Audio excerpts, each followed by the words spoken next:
Greetings, Minecrafters, and welcome to another Minecraft discussion on this glorious, they're calling it spring, but in Vermont I think it's a spring day. It's more like mud season, got some big huge ruts. Anyway, 3-season state, but it's absolutely beautiful. And my name is Kimberly Quinn, and I'm here to entertain a discussion on aligning your personality with your purpose. That vitamin D is awesome. So I'm out here at the Notch with little Giovanni to talk about actually what Carl Jung says is the partially paraphrased, slightly paraphrased. The true privilege of life is discovering who you are. You know, wow. And to me, it's like kind of like a mystery, kind of like Sherlock puts together the clues and comes up with something. You know what I mean? It's so exciting to do the archaeological dig of, sort of excavating your authentic self. It's just so freaking cool. So here's the thing.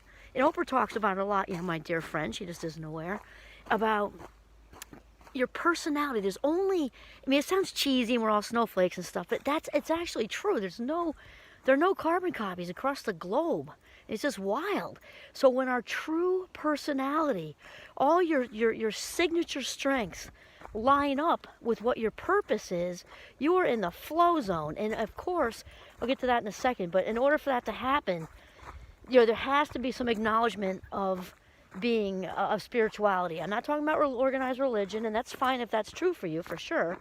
But just sort of a basic acknowledgement of, a divine, like an infinite divine intelligence. That's got to happen for anybody to figure out their authentic self and their purpose. It's just how it is. Whether that's the universe for you, God, higher power, creator of all things, source of the big ass something.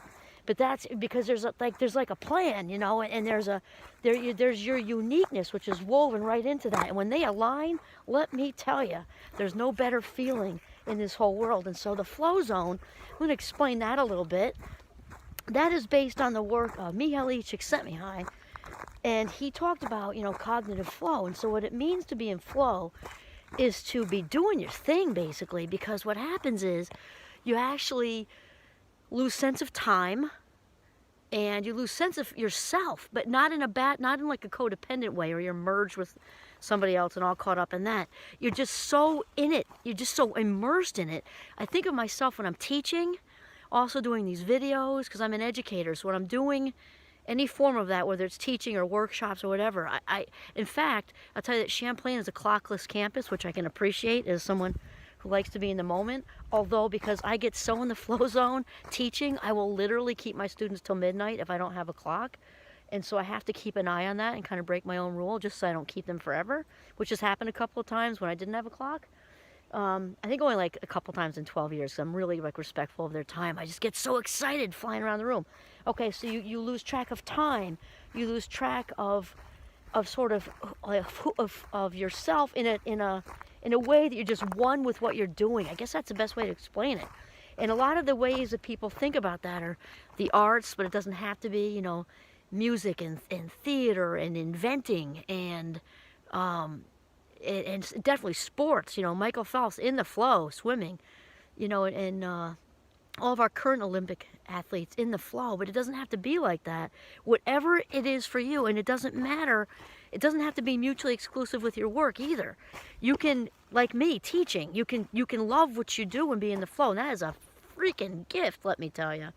And you know that you're in the flow by how you feel, because it's just exhilarating, and you just don't want to leave it. And then it naturally winds down, whatever it is you're doing, playing the guitar in your garage, writing music, writing poetry, and like I said, athletics, art, being a barista at Starbucks and loving every second. Actually, I saw YouTube about that once. It was a young man, like an older teenager, who was just in the zone, and being a barista, loved every single part of it.